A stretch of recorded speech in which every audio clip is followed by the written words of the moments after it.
Hello there, so this is a quickish video just to show you how to get this metal anti-theft kind of protection type thing off the fuel computer on a 1.2 Renault Clio. So the way these things work is that you've got to use something like you can't do it with your finger, you've got to use something like a small Allen key or something like that. There's a little hole in the top of that cover at the there that you can sort of access this little wheel with using, like, as I said, something like a little Allen key is what I used.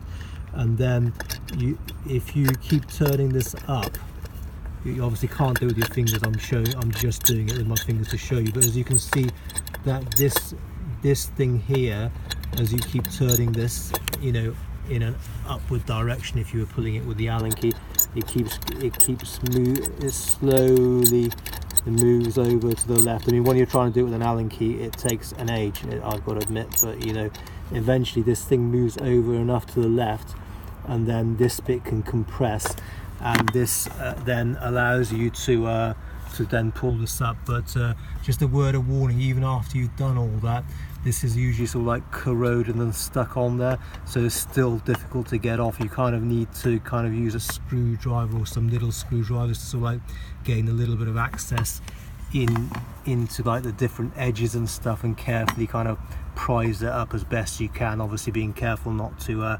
accidentally damage the computer. So they are a pain to get off, they're not easy, but initially it's just a mystery how it comes off, full stop. So at least I hope that this video showing the inside and seeing how it works will make it easier. So hope that's helpful. Bye bye.